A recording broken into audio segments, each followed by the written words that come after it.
ಈ ಗೌರ್ಮೆಂಟ್ ಇರೋ ಸೆಂಟ್ರಲ್ ಅಲ್ಲಿ ಇರೋ ತನಕ ಈ ಪಿಕ್ಚರ್ಗಳು ಬರ್ತಾ ಇರುತ್ತೆ. ಇದಕ್ಕಿಂತ ಬೆಸ್ಟ್ ಮೂವಿ ಮಾಡಕ್ಕಾಗಲ್ಲ. 4 ತಾಸು ಸಿನಿಮಾ ಇರೋದು ಗೊತ್ತೇ ಆಗಲ್ಲ.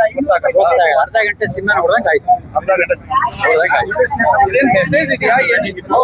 ಮೆಸೇಜ್ ಪೇಟ್ರಿಯಾಟಿಸಮ್ ಇಷ್ಟೆಲ್ಲ ಆಯ್ತಲ್ಲ ಅಂತ ನಮ್ಗೆ ಗೊತ್ತೇ ಇರ್ಲಿಲ್ಲ.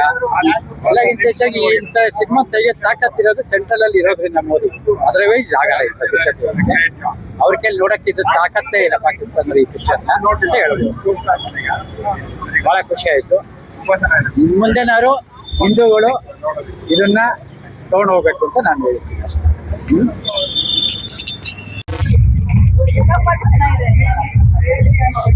ಸರ್ ಮೂವಿ ಹೇಗಿದೆ? ಮೂವಿ ಹೇಗಿದೆ? ಮೂವಿನೇ ಚೆನ್ನಾಗಿದೆ. ಸೂಪರ್ ಮೂವಿ ಹೇಗಿದೆ? ಸೂಪರ್ ಆಗಿದೆ ಸರ್. 4 ತಾಸು ಸಿನಿಮಾ ನಿಮ್ಗೆ ಏನ್ ಬೋರ್ ಆಗ್ಬಿಟ್ಟು ಗೊತ್ತೇ ಆಗಿಲ್ಲ. ಹೌದಾ? ಇನ್ನೂ ಇದ್ರೆ ನೋಡ್ತಿದ್ವಿ.